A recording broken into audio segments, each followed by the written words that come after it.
The Eastern Conference. The lack of competitive effort by the players in recent All-Star games is becoming a major problem for the NBA. There will be some changes. No debates, no speculation, just the info you need. That's your KBLA Sports Minute. I'm Ray Richardson. More news, opinions, and conversation when we come forward on KBLA Talk 1580. I'm Dr. Nicolai Corte with the KBLA Talk 1580 editorial. In a public opinion survey commissioned by KBLA Talk 1580 and conducted by Aviteris, the black voters surveyed were highly enthusiastic about the March 2024 primary. The race for Los Angeles District Attorney is being hotly contested. Incumbent DA George Gascon's efforts to implement progressive criminal justice reforms have generated pushback from within his own office, the broader law enforcement community, and some in the general public. He was the subject of at least 2 failed attempts to qualify recalls. The concerns about crime are reflected in the polling results of black voters. Nearly 1 in 4 have been victims of violent crime or have someone close to them who has been a victim.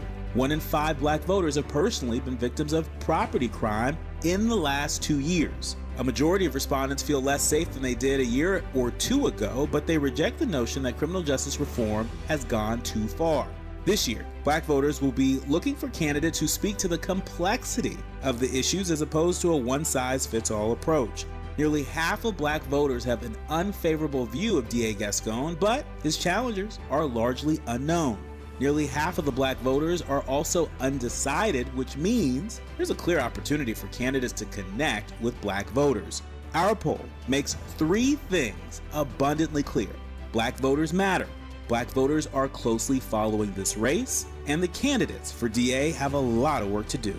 KBLA Talk 1580 is committed to the mobilization and use of the franchise to empower our audience to identify and pursue their interests in advancing equity, inclusive representation, and multiracial solidarity. For KBLA Talk 1580, I'm Dr. Nicolai Corte. We welcome your feedback.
Live from historic Leimert Park in Los Angeles, California, I'm Tavis Smiley, and I'm so glad to see you and me back in stride again.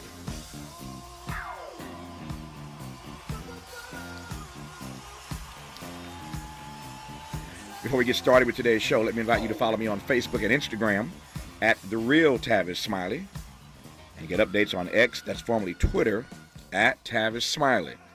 By the way, should you miss any part of today's program or want to catch up on previous shows, you can always visit thetavissmileyshow.com. That's thetavissmileyshow.com, or wherever you get your podcast, and listen to the Tavis Smiley podcast version of this live program at your convenience, at your leisure. Another great show on tap for you today. In our second hour, a conversation with prominent labor journalist Hamilton Nolan about his provocative new text. It's called The Hammer: Power, Inequality, and the Battle for the Soul of Labor. I love that. The Soul of Labor. We'll talk to Hamilton Nolan about his new book once we get to hour 2. In our third hour today, 2 conversations. Up first. That's breaking news just coming into us. A man has been convicted of murder by a jury at the Old Bailey following an attack involving multiple stabbings which killed 4 people and wounded several others last year. Hi, Dio. It's James. I'm just calling to see how you're doing, mate. We all miss you.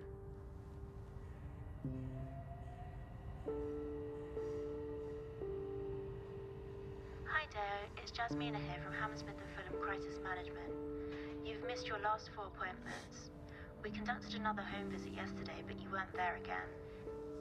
If you no longer need Thursday's appointment, please call this number.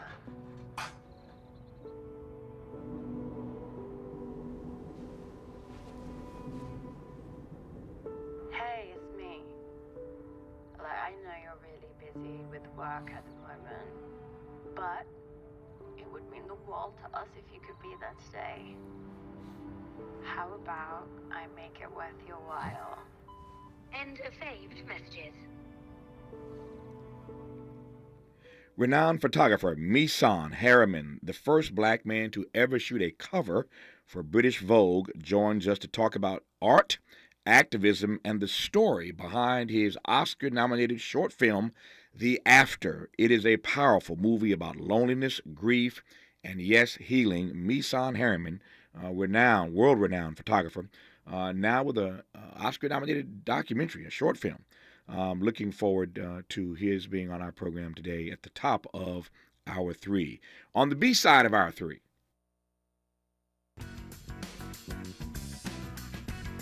We're talking about the next deals that we have on the table. As y'all know, with this business, you're only as good as your next deal. I'm Dedrick Polite. This is my amazing wife, Crystal, and we buy homes and land to flip or rent so we can create income to invest in more projects. We're what's called opportunistic investors. When investing in real estate, we view each property as a buy and hold or a possible flip. Once we decide we are going to flip a property, our goal is to find them and flip them in less than 50 days, spending less than 50 grand to maximize our profits. We call it a 50-50 flip. It's one of our main strategies for making money and reinvesting in our future. Whereas a buy and hold is a property that we purchase and then we fix it up and then we hold on to it as a rental. Once that rent pays for the purchase and repairs, then that money goes straight into our bank account, allowing us to build up capital and take that money and reinvest into more properties. This creates a long-term investment that can be passed down to future generations. Our goal is to build generational wealth for our 2 young boys.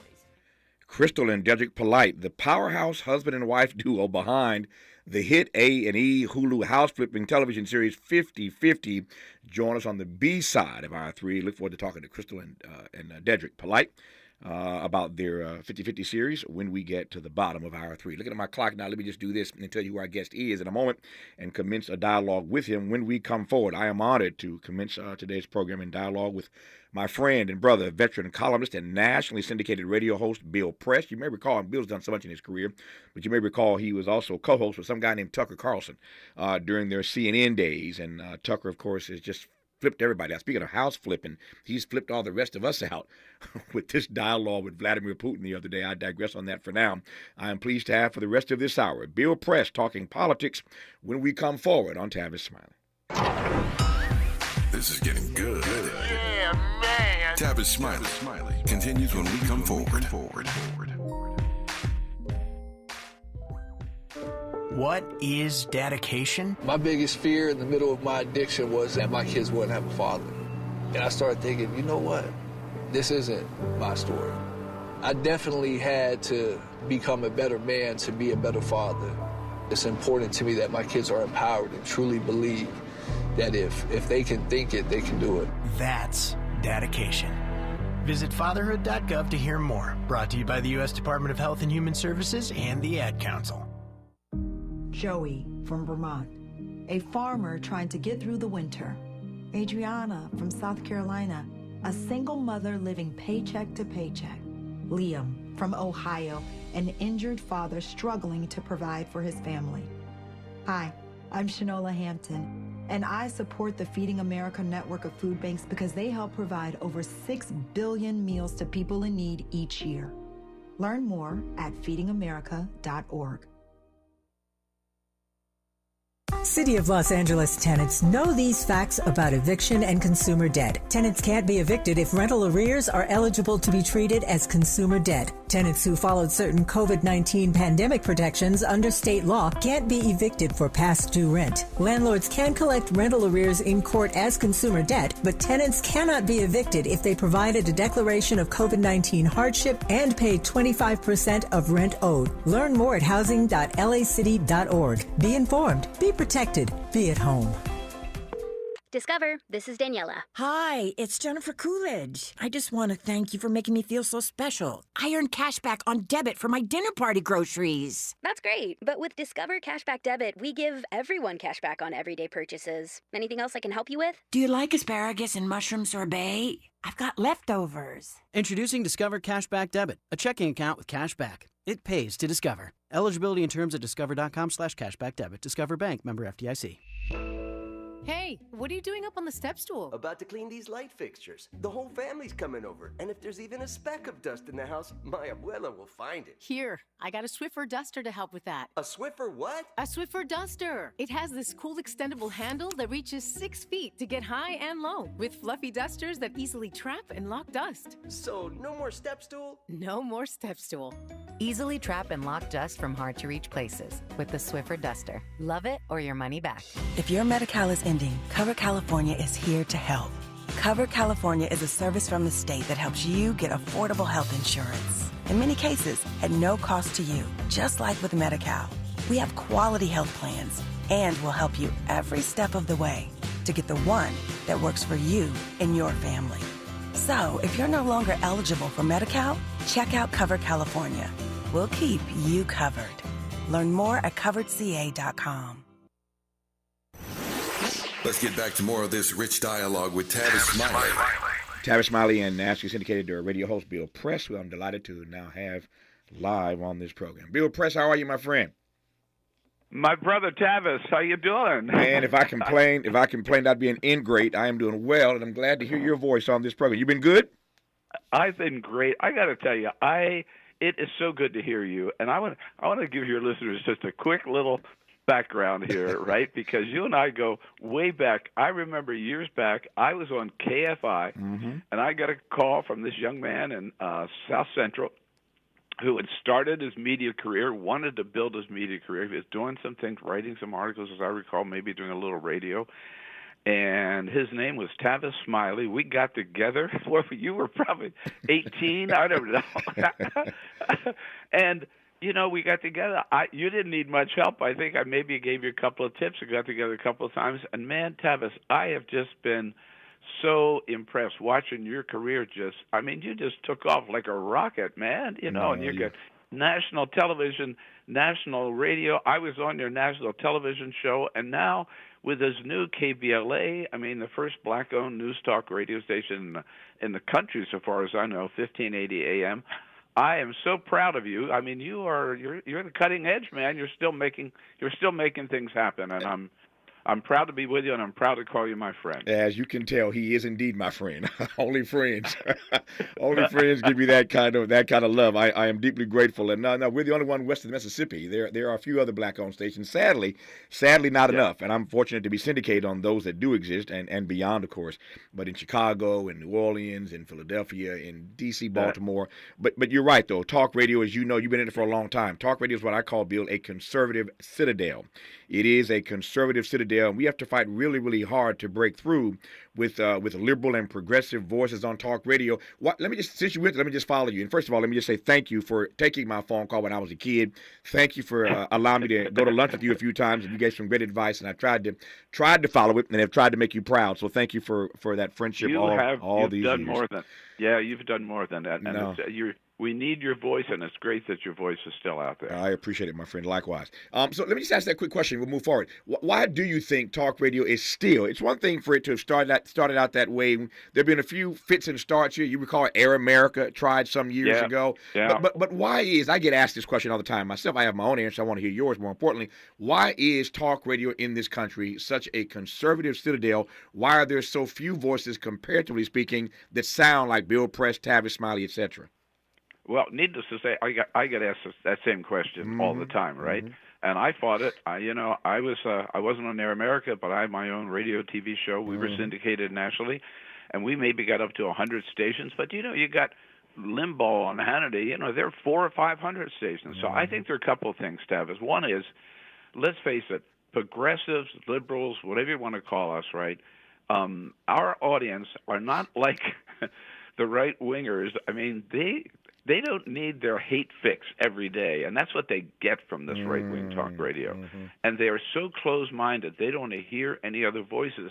And damn it, a lot of our people, I mean, I love them, but they might like to listen to NPR, so they hear all sides, right? Or they might like to listen to whatever. And so we don't have that built-in needy captive audience, number one. Number two, I think it comes down to this is the most important word that I believe, ownership. Yeah. The Republicans went out there, the conservatives, they bought the stations, they bought the networks, they own. You go to some markets in this country, and Sean Hannity will be on 4 or 5 different radio stations in the same market. In the same city, that's correct. The owners will not put progressive voices on. I think the last check I looked, right, there were maybe 2,000 talk radio stations in the country. There were 20 progressive stations, and they think that's a threat. They don't want to hear it. They don't want any of us on the air. So we got to fight back, and I'm so glad you're still doing it. So am I. I got a podcast now. Not my regular show, but it's up twice a week. The Bill Press Pod. Anywhere people listen to podcasts, they can find the Bill Press Pod. We've got to fight that trend. We've got to do everything we can to get on as many platforms as we can with the truth. The truth, you know. I was with Bill Maher Saturday. He and I were sort of hanging out Saturday, and we found ourselves in the conversation. Bill and I were hanging out Saturday night, and we were talking about this deal that George Soros made news with last week. You probably saw this. So the largest radio company network in the nation is owned by iHeart. iHeart owns 800 plus radio stations, something like that. Many of them, those stations that Bill talked about, that broadcast all this conservative nonsense every day. I love Bill's phrase. They need their hate fix every day. They get a hate fix every single day from conservative talk radio. But George Soros bought Odyssey last week. So Odyssey is like the second largest radio company in the country, and people have been kind of buoyed over the last 48 hours. Bill asked me, what do you think about it? I said, well, most of the stations that Soros bought are not talk stations, but it just really kind of got people's attention that a guy at 93 would buy almost 300 radio stations last week. So we'll see what he does with Odyssey. Not to mention Odyssey has all those podcasts as well. So maybe the fact that a guy like George Soros has stepped up and bought a bunch of stations might mean something in that regard. I don't know. We shall see. But I take your point, and I couldn't agree more. That they need their audience needs a hate fix every day, number one, and it's ownership. And that's what I've been saying to folk for a long time now. They said, Tavis, why did you do this? I said, it just occurred to me that unless you step into the ownership realm, unless you start to control your own destiny, then and have your own distribution platform, then you don't get a chance to put your voice out there. And so we're trying the best we can over here, along with other stations across the country. So I'll leave that where it is for now, but I want to take you want to say something else, Bill? You going to say something? No, I was just going to say, you are absolutely right, and God bless George Soros. Yeah. My question is, George, what took you so long? Yeah, good question. Good question. And George here, his answer might be, and I didn't. This is the part of the story I didn't mention. He bought Odyssey out of bankruptcy, so maybe George's answer is the price finally got low enough to justify me spending this much money to buy almost 300 radio stations. Maybe that's the answer. The price got low enough. Anyway, I digress on that for now. Let me move forward. A lot of political stuff I want to take your temperature on. Let me start with the obvious. Today, of course, is President's Day. It is President's Day. Let me just start with a broad question about what you make of. And again, this is not a question about Biden or Trump or anybody else. I'm talking now about the institution. It is President's Day. What do you make of the institution, the executive branch, the institution of the American presidency in this moment in late modernity? Well, first, I do have to say, I laughed out loud when I saw the latest ranking, which they do every President's Day, of all the American presidents, all 50 of them, right? Joe Biden is number 14. These according to presidential historians in terms of what they've delivered, how well they've done, how they've moved the American people and done the right thing for this country. So this is a totally non-political historians looking at all the American presidents. Joe Biden is number 14. Donald Trump is dead last. Dead last. Where he belongs, loser, and that's the word that he hates most of all. But I have to. So back to to answer your question directly, Tavis. I think the American presidency, like the American democracy, is threatened today because there's a chance. I don't think it's going to happen, but there's a chance. Donald Trump is the Republican nominee. Donald Trump could win, particularly given the Electoral College, and if he does, The American presidency, as we know it, for 250 years or whatever, is gone because it'll be replaced by an autocrat, by a dictator who says right now, we know that we're not making this up, that he should be above the law, that he, the President of the United States, would take an oath of office to uphold the Constitution and the laws of the United States, but they do not apply to him. That is totally antithetical to everything we believe, everything we've been taught to believe, everything we've lived by in the history of this country. So our government as we know it, the presidency as we know it, is on the line. That's my take for the presidency today. And I say it's real. And if you don't believe it, just listen to the latest Donald Trump rally. Yeah. Right? And yet, with that said, Bill Press, there's a big story today. I've read a bunch of papers today preparing for our conversation, as I do every day. And I believe it's the New York Times, but there's a big article, either the Post or the Times, I think the Times. But a big article today, it is the Times, New York Times. A big article about liberal fatigue, And it was almost sort of depressing to read the article. Because at a moment where, to your point, Donald Trump could, in fact, win again, and every poll, survey, and study suggests that whatever you think of this race, whatever you think of these two candidates, these two presumptive Republican and Democrat nominees, this is going to be a tight race. We ain't got to independents. Maybe we'll talk about that a little later in the hour.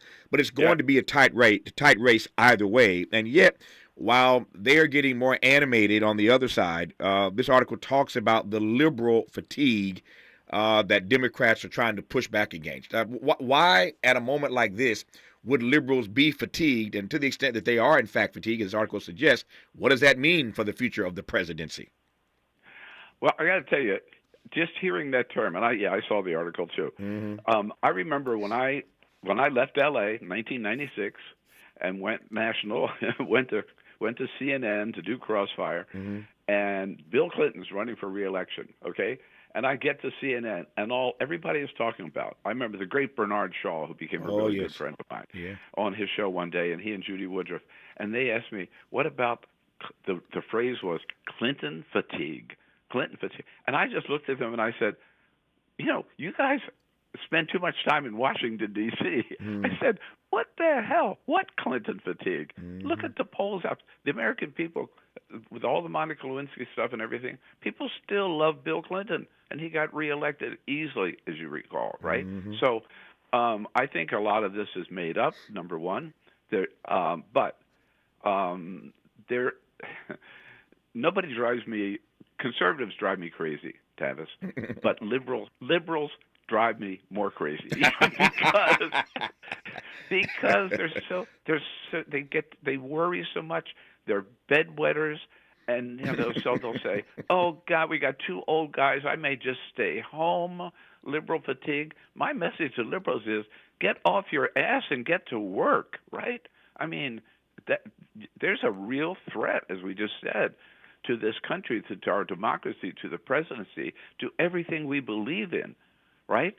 And this is no time to say, "Oh, I'm tired." No, this is the time to put your boots on and get out there and start walking precincts, making phone calls, writing checks and delivering. And by the way, I think, and I heard you mention you're going to be talking to this labor leader in the next hour, right? Sure. I think the American labor unions are really delivering now the way more than they've ever done. They've always been kind of the backbone of the Democratic Party. Yeah. But you look at what the screenwriters pulled on, and the actors. I'm a member of SAG-AFTRA, and what the UAW did this year, man, they are showing the strength of the labor movement. And this win in New York's 3rd District last week. Where Tom Suozzi came back and took the George Santos seat. But everybody, again, the media got it wrong. They were all saying, "Oh, this is going to be really, really tight. The Republicans are working hard." No, the labor unions got out there. They worked their ass off, and they delivered that. They brought that seat back. And so,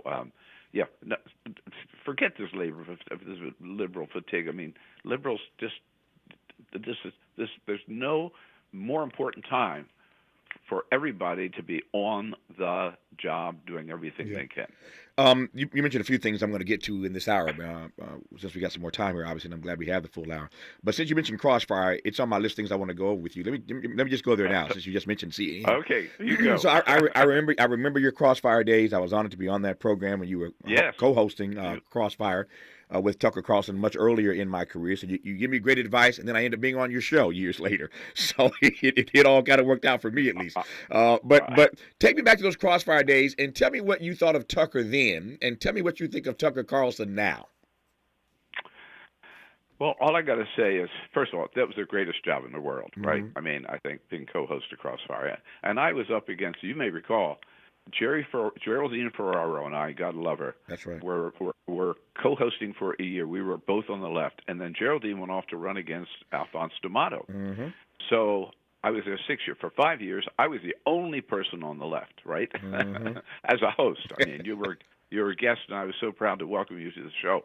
Well, then on the right, we had this rotating cast of characters that I would debate every night, right? Bob Novak, Pat Buchanan. Mary Madeline, Geraldine Ferraro, right? I'm sorry. I mean Mary Madeline and Lynn Cheney every once in a while, John Sununu, and then you're right, Tucker Carlson. And all I can say is this, Tavis: the Tucker Carlson that I knew then, and I became friends with, actually, because Tucker and I had our own show on top of Crossfire for a couple of years called The Spin Room. It was just the two of us. The Tucker Carlson that I knew then, had lunch with then, traveled with then, is not the Tucker Carlson we saw on Fox News. It's not the Tucker Carlson we saw kissing Vladimir Putin's butt in Moscow last week. I don't know what happened. My own feeling is he doesn't believe half the stuff he says, but I may be wrong. And my own feeling is $15 million is a big incentive to say whatever the hell you think is going to get you the most viewers, right? Yeah, and I think he sold his soul to the MAGA movement and to Donald Trump. And he said privately he can't stand Donald Trump. He detests him, and yet he's the biggest Trumper out there right now, and joining Trump in embracing Vladimir Putin, of all people. No, it is. Your assessment is the same as mine. I want to talk more about this notion of selling your soul when we come forward. But your assessment is the same as mine. I don't know Tucker as well as you do. We never co-hosted anything together, but Tucker and I were friends many years ago because of all the stuff we did do together. And the Tucker Carlson I know today is not the one I knew then, so you and I could not be more simpatico about that. This notion of selling your soul is something that's worth digging into. I want to talk about that. I want to talk about Rashida Tlaib. She is encouraging Democrats in Michigan to vote uncommitted, to not support Joe Biden in the primary. Is getting a lot of steam in Michigan. Joe Biden barely won Michigan against Donald Trump a few years ago, only by 3 points. Michigan is going to be in play, but that Palestinian, that Arab American community is upset with Joe Biden, and now they're running a campaign called Uncommitted. Vote uncommitted. Do not support Joe Biden in the primary, maybe in the general, but not the primary. We'll talk about Tom Suozzi's victory in Long Island and whether or not that does anything, whether it means anything for Democrats into the next few months between now and November. Everybody keeps talking about a tight race and a red wave. Maybe not. Our guest is Bill Press, and I'm glad about it. You're listening to Tavis Smiley. More of Tavis Smiley when we come forward. If you're like me, 60 and retired, making ends meet, especially here at the supermarket and drugstore, is tough. I'm so blessed to have found benefitscheckup.org. It's a free and confidential website from the National Council on Aging that connected me to $1,200 a year in programs that help pay for food, medicine, utilities, and more. Maybe it can help you. benefitscheckup.org. My daughter was diagnosed with a rare malignant rhabdoid tumor on the spine. They sent her straight to St. Jude. My hope was gone. But when you get there, everyone's like, hey, we're not going to give up. And when you see other people not giving up on your child, that makes all the difference in the world. When I found out I didn't have to pay, I was just grateful. They saved my baby's life. Finding cures, saving children. Learn more at stjude.org.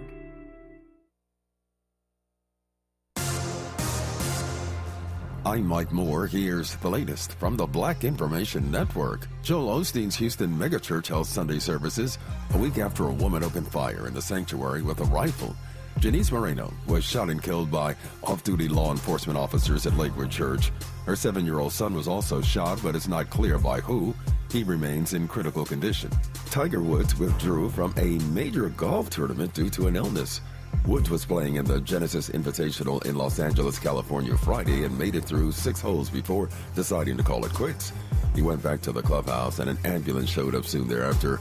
Woods' manager says he began experiencing flu-like symptoms Thursday night, but decided to try and push through it. However, he became dizzy on the course Friday and decided to withdraw. And that's the latest. I'm Mike Moore from your 24/7 news source, the Black Information Network and BINnews.com. Some people just know the best rate for you is a rate based on you with Allstate, not one based on anyone else. So if you drive safely, you could save money. Good to know. Visit allstate.com or call for a quote today. This is the KBLA Sports Minute with Ray Richardson.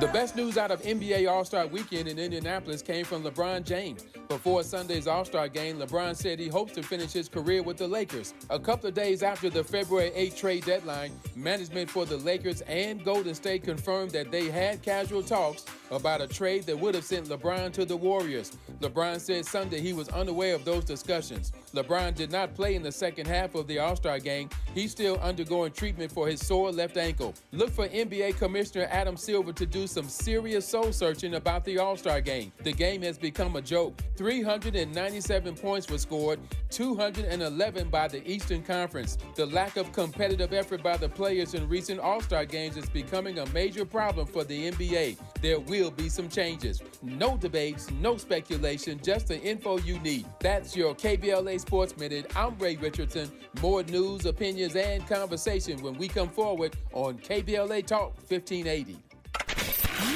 We've got a lot to talk about. Are you interested in catching up on all the latest entertainment news, trending topics, and exciting interviews? I got you. Tune in to The Raw Report with Robin Ayers, Monday through Friday, 6 to 7 p.m. I'm your host, Robin Ayers. Join me every weekday with some of the best entertainment contributors in the business as we break down what's going on, who's got next, and what not to miss. Only on The Raw Report with Robin Ayers. Unapologetically progressive. KBLA Talk 1580. We've got your black.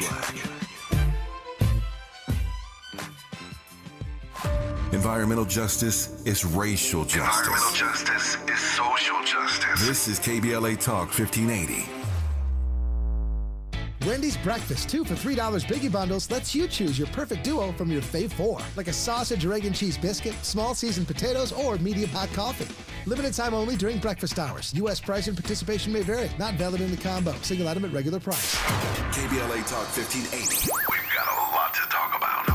KBLA Talk 1580 reminding you that we keep us safe. Pro Football Hall of Famer and urban peace pioneer Jim Brown believed in just that. So he founded the Amera I Can Foundation for Social Change in 1988, focusing on at-risk and high-risk youth in underserved schools and juvenile detention facilities, as well as adult incarceration and reentry initiatives. The core of the Amera I Can program is its 15-chapter life skills curriculum. Mastery of these skills allows individuals to meet their academic potential, conform their behavior to acceptable societal standards, and improve the quality of their lives by equipping them with what they need to confidently and successfully contribute to society. Today, the foundation is led by its president, Monique Brown, who has been actively involved in the organization for more than 25 years. The Amera I Can Foundation continues its work in memory of its founder, actor, philanthropist, and NFL legend Jim Brown. To get involved or make a donation, please visit AmeriICanCommunity.partners. That's AmeriICanCommunity.partners. This is a community call to action from KBLA Talk 1580.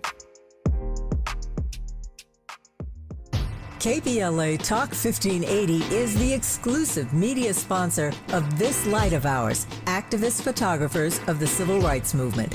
A dynamic new exhibition on view now at the Skirball Cultural Center in Los Angeles. This light of ours showcases more than 150 photos taken by movement insiders from diverse backgrounds that reveal the vital work undertaken by a broad coalition of organizers and everyday people whose collective action changed America. This light of ours is one of 3 temporary exhibitions currently on view at the Skirball, which together explore issues related to civil rights, immigration, and pluralism. Tickets and more information for all 3 exhibitions are available at skirball.org. That's skirball.org. SKIRBALL.org.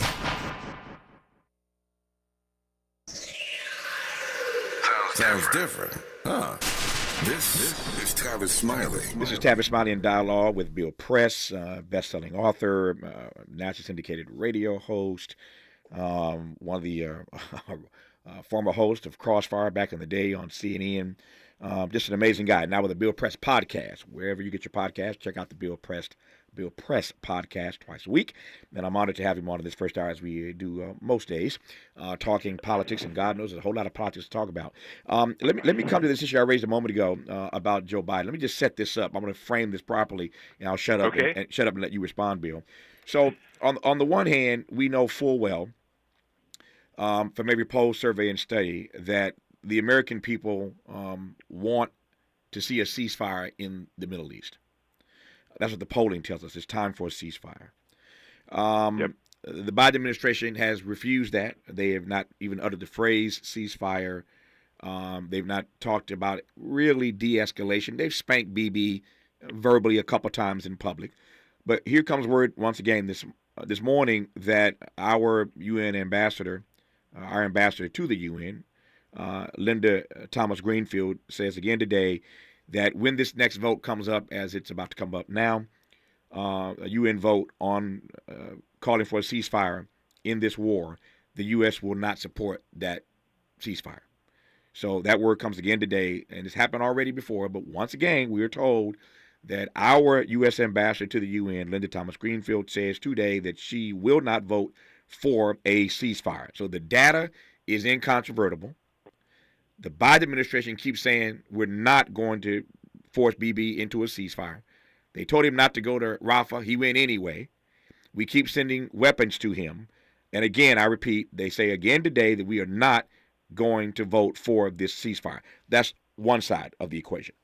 On the other side, because of all that I've just laid out, Rashida Tlaib, a member of Congress, of course, member of the Squad, controversial though she may be in Michigan, is leading a major campaign that's gaining steam in Michigan called Vote Uncommitted. They are calling for voters in Michigan to vote uncommitted to not support Joe Biden in the primary. Now, you and I know politics. No matter what she says, Joe Biden will likely still win the primary in Michigan. It's not like Dean Phillips, whatever his name is, the other guy running against him, whoever's out there. It's not like Biden's going to lose the primary in Michigan, but it sends a strong signal. Remember the news story a couple weeks ago when Nikki Haley lost to like nobody on the Nevada ballot? Yep. She lost to like, I vote for nobody, basically. She lost to that person, nobody, the ghost.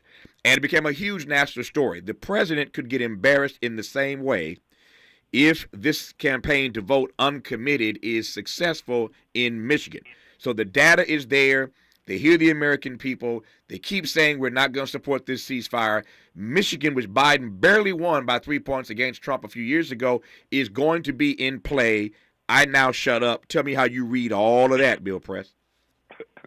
Tavis, again, it's an honor to be with you today, and just great to reconnect with you. Okay, let me say, first of all, I think that Joe Biden did the right thing when Hamas attacked Israel and killed some 1,200 Israelis, an unprovoked attack across the line in the most brutal way possible. That Joe Biden showed a lot of strength and a lot of leadership in getting on a plane right away, going to Tel Aviv and saying we stand with Israel, and we support Israel's right to defend itself. Number one. Number two, I think it's damn long past time when Joe Biden should come out and say, we need a ceasefire now, Bibi. You have proved, you've made your point, you have responded, you've killed some 30,000 almost Palestinians. This has gone way too far. You've gone way over the line. I strongly think that Biden should call for a ceasefire. I'm disappointed that he hasn't.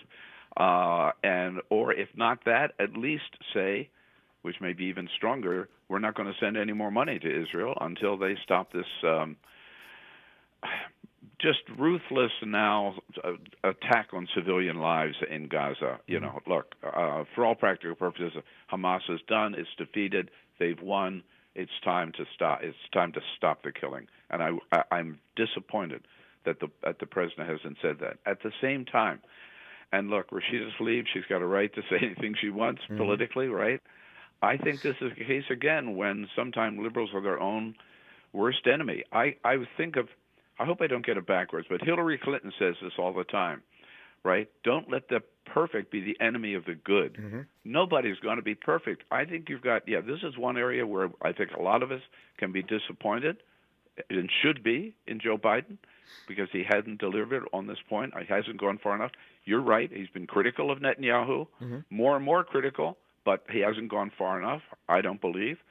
I think you have to weigh that against the threat of staying home, sitting it out, and letting Donald Trump get back in the White House, in which case, I mean, seriously? Seriously? Rashida Tlaib is going to say, help Donald Trump as a way of punishing Joe Biden? I mean, she's going to say that even to Palestinians, and I understand, again, they've absolutely should be upset at Joe Biden for this. But what do you get with Donald Trump? Somebody who banned all Muslims from coming into this country when he was president and has promised to do it again when he is president? Somebody who says, I could end this war in one day, and you know where he would do it? He would give the West Bank and all of Gaza to Bibi and throw the Palestinians, any Arabs, out of Israel, out of that territory. That's Donald Trump's answer. So I just don't, I just think I understand their anger. I understand their frustration, their disappointment, but what price are they willing to pay for putting Donald Trump back in the White House? So let me press back on that. You and I are dear friends, but let me press on that. Let me press. Please, go ahead. And I'm pressing because I'm not. I hear your argument. It's powerful. It's powerful and largely persuasive, and yet. I've been at this long enough to know now. I started as a kid when I first knew you, but I've been at this long enough now to have seen this. This ain't my first rodeo. I've seen this so many times now. And I get to the point of being beyond frustrated when there almost seems to be no way to hold people accountable because the argument is always, okay, you can hold me accountable, but if you do, the other guy's going to win. And I don't like that frame, Bill. I don't like the idea that I can't press on any president. I don't care if it's Biden. As you know, I caught a bunch of hell for pushing back on Obama. So, I mean, it doesn't matter who the president is. For me, you get elected, and there's an honor in being held accountable. But if the answer is always, well, if you hold me accountable, you're stuck with the other guy, then what does that leave me? I mean, so I can't, I don't have any agency. I have no leverage. I have no way to hold you accountable because you're going to make me feel bad about the other guy getting elected. No. Well, then do something about the issue that I'm raising. Don't threaten me with the other guy. No. I'm not going to disagree with you on that. But at the same time, you've been around this. This is not your first rodeo. It sure as hell ain't my first rodeo, right? Yep. You don't win every battle. Okay. You fight every battle, but you do not win every single freaking battle. And again, what is the end price? I mean, what you're saying is, and look, I wrote a book, right, when Barack Obama was president, and I was covering him every day in the White House. I wrote a book called Buyer's Remorse. I remember it well. Because as a liberal, as a progressive, I was disappointed Obama didn't go far enough. For example, on guns. 4 years, first 4 years, he never mentioned the assault weapons ban. He never mentioned doing anything about guns in the streets. So our guys can disappoint us, but at the end, it comes down to an existential, fundamental choice that we're going to have to make, which is, I think, save this country, save our democracy, or throw it away. Fair enough. That to me outweighs everything else. Yep. I love Bill Press. I still have issues with that frame. I understand his point, and he and I agreed on the buyer's remorse thing during the Obama era. I supported him because I thought he would open up. I didn't think Barack Obama was the end-all, be-all, but I thought that voting for him would at least open up progressive possibilities for the future. It didn't do that. In fact, we got a backlash. There were no progressive possibilities that were opened. There's no evidence of that anywhere. What we got instead was a backlash. I digress for now. More with Bill Press when we come forward on Tavis Smiley. You're listening to Tavis Smiley. Tavis Smiley. Ranked number 45 on the Heavy 100 list of the 100 most important radio talk show hosts in America. What is dedication? My biggest fear in the middle of my addiction was that my kids wouldn't have a father. And I started thinking, you know what? This isn't my story. I definitely had to become a better man to be a better father. It's important to me that my kids are empowered and truly believe that if they can think it, they can do it. That's dedication. Visit fatherhood.gov to hear more. Brought to you by the U.S. Department of Health and Human Services and the Ad Council. Joey from Vermont, a farmer trying to get through the winter. Adriana from South Carolina, a single mother living paycheck to paycheck. Liam from Ohio, an injured father struggling to provide for his family. Hi, I'm Shanola Hampton, and I support the Feeding America network of food banks because they help provide over 6 billion meals to people in need each year. Learn more at feedingamerica.org. At KBLA Talk 1580, we do Black history every single day. In fact, as the only Black talk radio station west of the Mississippi, we are Black history. Our annual Black History Month luncheon is fast approaching, and we want to be sure to give you ample time to get your company, organization, church, or group to join us at this year's celebration on the last day of the month, Thursday, February 29th at noon. Last year, we honored iconic local Black media personalities, including Pat Harvey, Jim Hill, Mark Brown, Beverly White, Sandy Banks, and Pat Prescott, and raised $20,000 in scholarships. This year, we're honoring Black Hollywood creatives who have used their artistic genius as climate justice champions. At this year's luncheon, we will be showcasing and sharing their inspiring work on our big screen. Plus, a scrumptious meal, live music, great company, and lots of fun with your favorite KBLA Talk 1580 hosts. So contact us today at info@smileyAudiomedia.com or call 323-290-4690. That's info@smileyAudiomedia.com or call 323-290-4690. We hope to see you Thursday, February 29th as we close out Black History Month. At KBLA Talk 1580, we've got your Black. Meet Cheryl. Hey. She's on vacation and lost in the moment. Unfortunately, so is her Chase debit card. It's gotta be somewhere. Maybe she lost it at salsa night. These skirts should have pockets. Or maybe she lost it at Pilates. 3 and 2 and... But she's not worried. With the Chase mobile app, she can lock her card till it turns up. Tools that help protect. One bank that puts you in control. Visit chase.com/checking. Chase, make more of what's yours. Chase mobile app is available for select mobile devices. Message and data rates may apply. JP Morgan Chase Bank, N.A. member FDIC. Ready to re-examine your assumptions and expand your inventory of ideas? More of Tavis Smiley coming your way right now. Bill Press, you'll find this interesting, I think. Speaking of today being President's Day, not long ago on this program, I had Douglas Brinkley, a brilliant presidential historian that you know quite well.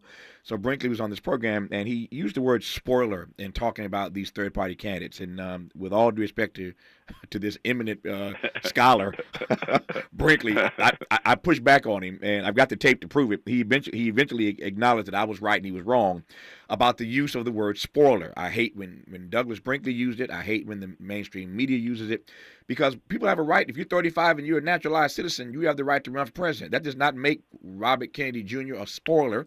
Doesn't make Donald Trump a spoiler. I mean, doesn't make Cornel West, rather, a spoiler. Ralph Nader was on this program last week, and he and I had a conversation about that same word, spoiler. He says, Tavis, you ever notice how the Democrats and Republicans never called each other spoilers? If you win, you spoiled my campaign. So we only call independents spoilers, and I don't like that terminology, and so I'll push back on it. Here's the point I'm making, that when we talk about Rashida Tlaib in Michigan and the brilliant point you made that, you can't do something that's going to aid and abet Donald Trump. He is an existential threat. Nothing about that statement do I disagree with. But this is how the Democratic Party gets itself in trouble. When they don't listen to their people, when they're not liberal enough, when they're not progressive enough, you end up getting third-party candidates. And then when they show up, you want to crush them, you want to call them spoilers, and you want to tell us we're wrong to consider voting for them because it means Trump gets back in. Well, by that math, in that frame, Bill Press, I never get a chance to express myself then. You got a chance. You can vote for any of those people you mentioned, Tavis, by the way, right? Yeah. That's a way you can express your disagreement or your frustration, or you can vote for Robert Kennedy Jr. You can vote for Cornel West. You've got some choices, but when we get down to November, I think you've got two choices. It's going to be one or the other, right? And I think it really gets down to that. And I think, by the way, Rashida Tlaib will definitely be behind Biden, as you indicated earlier, right, in the general election. Sure. Yeah. So, I mean, God bless America, right? Yeah. As many people go out there, they can go out there, and as long as you say they're 35, they've been born in this country, they can run for president. But in the end, I think when it comes down to Trump versus Biden, it's when I think we all just have to suck it up and say, look, are we really going to vote for a rapist? Are we really going to vote for a guy who's paying hush money to porn stars, right? Are we really going to vote for a guy who says, I'm going to weaponize the Justice Department? But that's so funny, right? They accuse Democrats of weaponizing government. Donald Trump is promising he's going to weaponize the Justice Department to go after politicians who disagree with him and after the media. Tavis, no, it's, right? It's scary. It's scary. No question about that. I just think we have to be careful about our language. People have, to your point, people have a right to run, and they ought not be called spoilers because your argument is that if I vote for you, it's a vote for Donald Trump. I don't buy that. I digress for now. Our remaining moments with Bill Press when we come forward on Tavis Smiley. Seeking the truth. Speaking the truth. This is the Tavis Smiley Show. If you're like me, 60 and retired, making ends meet, especially here at the supermarket and drugstore, is tough. I'm so blessed to have found benefitscheckup.org. It's a free and confidential website from the National Council on Aging that connected me to $1,200 a year in programs that help pay for food, medicine, utilities, and more. Maybe it can help you. benefitscheckup.org. My daughter was diagnosed with a rare malignant gramnoid tumor on the spine. They sent her straight to St. Jude. My hope was gone. But when you get there, everyone's like, hey, we're not going to give up. And when you see other people not giving up on your child, that makes all the difference in the world. When I found out I didn't have to pay, I was just grateful. They saved my baby's life. Finding cures, saving children. Learn more at stjude.org. Jim was at the laundromat when he heard his ear said Maraca, senor, but his nose said, hey, freshest scent ever. Following his nose, Jim found a man pouring Gain scent beads into the washer. The scent, the freshness. Jim blurted, sir, your scent Maraca smell amazing. You could call them scent maracas, but most noses call them Gain scent beads. Try Gain scent beads, way fresher than detergent alone. Hey there, Los Angeles. This is James Lucky Jr., publisher and editor of Los Angeles News Observer. Are you hungry for news that matters to you in the African-American communities of Los Angeles? Well, buckle up, because we got the scoop you've been craving. Stay in the know and never miss a beat with our free weekly publications conveniently available near you. Or hop on the digital wave and become an exclusive subscriber at OGNSC.com. Don't forget to join the party on Instagram and Twitter at OGNSCINC for behind-the-scenes access and sizzling updates. No more FOMO. Let's stay informed, connected, and empowered together. Eggs are a staple in our diets, and there's only one egg with more delicious farm-fresh taste plus superior nutrition. Eggland's Best. with more vitamins, including 6 times more vitamin D and 10 times more vitamin E, plus 25% less saturated fat than ordinary eggs. Available in so many delicious varieties: classic, cage-free, and organic. Eggland's Best. Better taste, better nutrition, better eggs. KBLA Talk 1580. I'm Dominique DePrima from the show First Things First, weekdays from 6 to 9 a.m. Join us tomorrow with Dr. Uche Blackstock, whose new book, Legacy, A Black Physician Reckons with Racism in Medicine, is sparking eye-opening conversations. Plus, we'll have headlines, trending topics, and your phone calls only on KBLA Talk 1580. Who do you trust to get at the truth? Tavis Smiley. That's who. The conversation continues right now. Got about 3 minutes left here, Bill Press. I think I want to close on this note. We were talking earlier about all these people who suggested a couple of years ago there's going to be this massive red wave that didn't quite turn out that way, and all the liberal fatigue that you and I talked about earlier in this hour, and all the polls and surveys and studies that suggest it's going to be a really, really, really tight race. And yet, Tom Suozzi pops up in Long Island and wins that seat that George Santos had to vacate. And now people are paying attention to that, and Democrats certainly are buoyed by that, and they believe that portends something better for November. So how do you read that particular victory? And again, because we know what happened the last time they said a red wave was coming and it didn't materialize, maybe Joe Biden is not in as much trouble as we think he's in. I don't know. You tell me. First of all, I do have to add to the little conversation we had right before the break, right? Right. No matter who you vote for, Tavis, I want you to know we will not do what Donald Trump said and permanently bar you from the MAGA world, right? Yeah.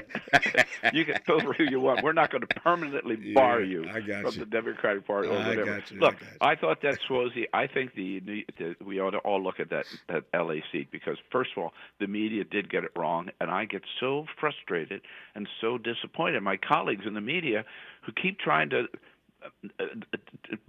they believe the Republican propaganda, right? Mm-hmm. That they're so strong, that this is all the Democrats are going to get wiped out. Suozzi ran a great campaign. They put up a lousy candidate. We had a great candidate. Suozzi took the immigration issue on head on. He didn't duck it.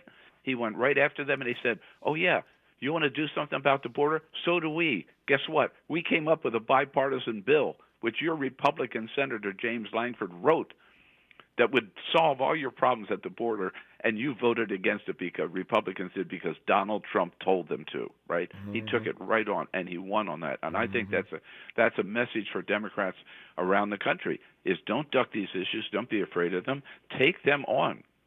Go right after them. And I think with that, Joe Biden is not in as much trouble. I do believe that there's no way in the end Donald Trump's going to be convicted of, out of 91, I don't know, at least one, maybe a dozen felonies before this election. He's already been found liable for rape. He's going to be found liable for hush money payments. He's now been proven to be a con and lying about the worth of his businesses. So his whole that whole reputation of the successful businessman is done. Yeah. And I think in the end, the American people think too much of the presidency to put him back in. Nope, I think and hope you're right about that. We shall see. I hope between now and November I'll get a chance to hear the honor of your voice on this program once again. His name is Bill Press. He's been at it a long time. He has earned that veteran title. He's the host of the Bill Press podcast, heard twice a week now wherever you get your podcast. Bill, good to have you on. We'll do it again, my friend. All the best to you, sir.